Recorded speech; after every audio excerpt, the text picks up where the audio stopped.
وقت کبھی رکتا نہیں تو چلے وقت کے ساتھ، دیکھتے رہیں ہر وقت the times nation 14۔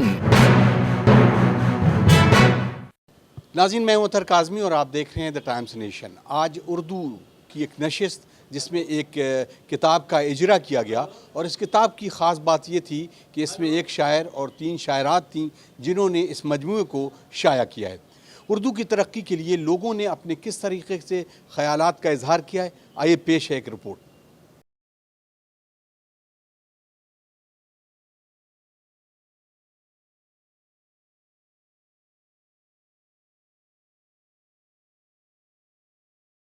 One voice نامی سنستھا دوارا لکھنؤ میں ایک شعری مجموعے کا اجرا اور شعری محفل کا آیوجن کیا گیا، جس میں 3 شاعرات اور ایک شاعر کی تخلیق کو ایک ہی کتاب میں یکجا کر کے گنجینا کے عنوان سے شائع کیا گیا ہے۔ اس موقع پر مقررین نے اپنی اپنی تقاریر میں ان شاعرات اور شاعر کو مبارکباد دیتے ہوئے ان کی تخلیقات کی سراہنا کی اور اردو ادب کے فروغ کے لیے اس طرح کی محفلوں کے آیوجن کو اہم بتاتے ہوئے لکھنؤ کی تہذیب میں اردو زبان کی حصہ داری پر اپنے زرعی خیالات کا بھی اظہار کیا۔ تھے جو شعراء تھے ان کی وجہ سے مقبول ہوئی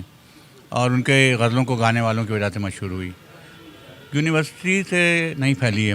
مجھے لگتا ہے اردو یونیورسٹیوں سے اور پروفیسر حضرات کے ذریعے سے یا سیمینارز کے ذریعے سے نہیں پھیلی ہے،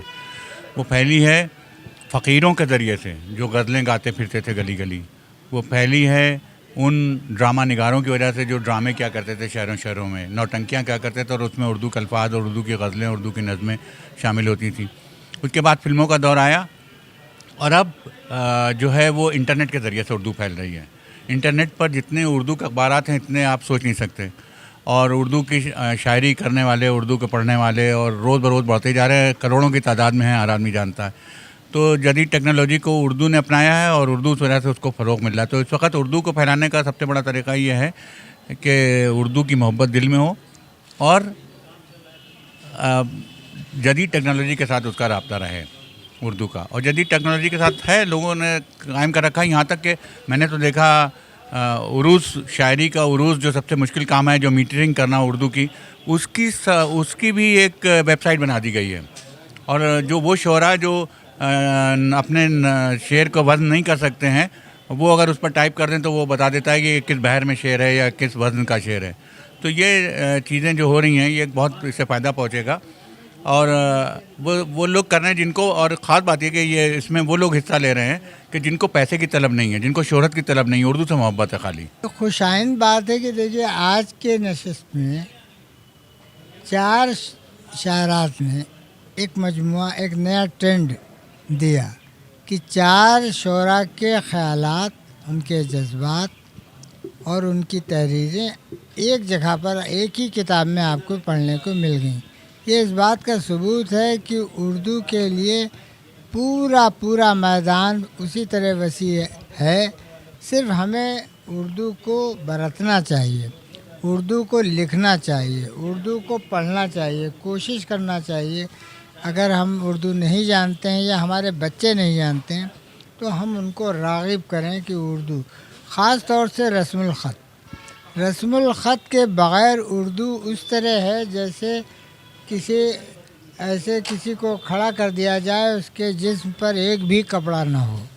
تو رسم الخط کا جاننا بھی بہت ضروری ہے۔ بہت اچھی بات آپ نے کہی کہ ہم 2 روپے کا اردو کا پیپر بھی نہیں لے سکتے ہیں۔ حکیم الامت کشمیر کے جو ایڈیٹر ہیں جناب ڈاکٹر ظفر حیدری صاحب، تو یہ کتاب کا رسم اجرا ہوا تھا جس میں کلب سعدی صاحب بھی تشریف لائے تھے، تو وہاں پر انہی نے تقریر کے دوران یہ بتایا کہ میں مہاراشٹرا گیا تھا، تو وہاں کے اوپر میں نے یہ دیکھا کہ ایک مراٹھی پیپر لے کر کے پانوالے کے پاس آیا، تو اس پانوالے نے اس پیپر کو پڑھا نہیں، اس پیپر کو پھاڑ کر کے اس نے فوراً ہی وہ پان باندھ دیا۔ اب ظاہر سی بات ہے ڈاکٹر ظفر حیدری صاحب ایک جرنلسٹ ہیں اور اردو سے محبت فرماتے ہیں، تو انہی نے فوراً سوال کیا کہ بھئی یہ مراٹھی پیپر آپ نے جو لیا ہے آپ نے ابھی تو پڑھا نہیں ہے،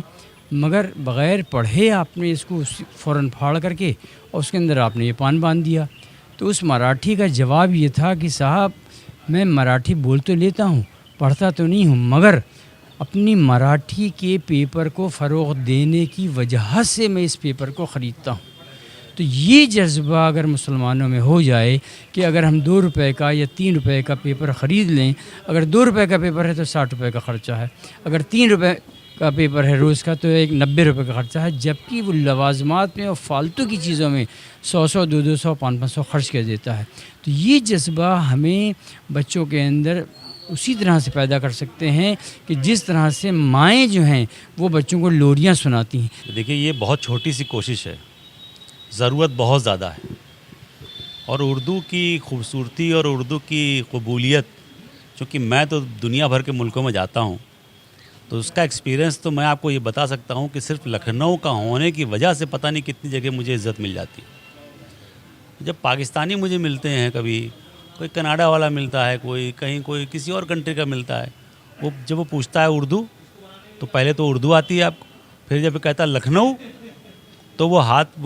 بس اٹھ کے ہاتھ چومنے کو ہو جاتا ہے. تو میں نے ایک پاکستانی سے پوچھا بھی, میں نے کہا کہ آپ کو بھی ہزاروں شعر یاد ہیں, آپ خود شاعر ہیں, آپ اس قدر ہم لوگوں کو لے کر کے کیوں متاثر رہتے ہیں؟ کہ صاحب جس انداز میں آپ لوگ شعر پڑھ لیتے ہیں ہم لوگ سوچ نہیں سکتے, کیونکہ ہم لوگوں کی جو مادری زبان ہے وہ ہندوی یعنی اردو ہے. ان کی مادری زبان کسی کی پنجابی ہے, کسی کی سندھی ہے, کسی کی سواحیلی ہے, کسی کی پشتو ہے, کسی کی فارسی ہے, پیور اردو نہیں ہے. پیور اردو جو بولتے ہیں وہ ہم لوگ لکھنؤ کے لوگ ہی بولتے ہیں. ہماری زبان اور ہندی اور کے علاوہ کچھ ہے ہی نہیں اردو کے علاوہ. ساؤتھ میں آپ جائیں گے, اگر حیدرآباد کی بھی آپ اردو لے لیں تو ان کی زبان وہاں پر بھی الگ ہے, الگ کنڑا بولتے ہیں وہ, لیکن اردو بولی جاتی ہے تو وہ مکس ہو جاتی ہے. صرف ہمارے یہاں جو لکھنؤ ہے وہاں پیور اردو بولی جاتی ہے, اور اس کا میں نے تو پوری دنیا میں اس کا ایڈوانٹیج لیا ہے کہ میں لکھنؤ کا ہوں اور شعر سنا کر کے لوگوں کی میں نے واہ واہی لوٹی ہے. میں سمجھتا ہوں کہ یہ چھوٹی سی کوشش ہے, لیکن بہرحال اس طرح کی کوششیں اور ہونی چاہیے. اردو زبان ہر ایک انسان کو اپنی طرف راغب کرتی ہے, یعنی اپنی طرف کھینچتی ہے, اور اردو ہم سب کی زبان ہے, یعنی ہر ہندوستانی کی زبان ہے. آئیے اس کے فروغ میں اپنی ذمہ داری کے احساس کو اور آگے بڑھاتے ہیں اور اردو کے فروغ میں اپنی ذمہ داری کو لوگوں تک بھی پہنچاتے ہیں. اطہر کاظمی کی ایک خاص report, the times nation, Lucknow.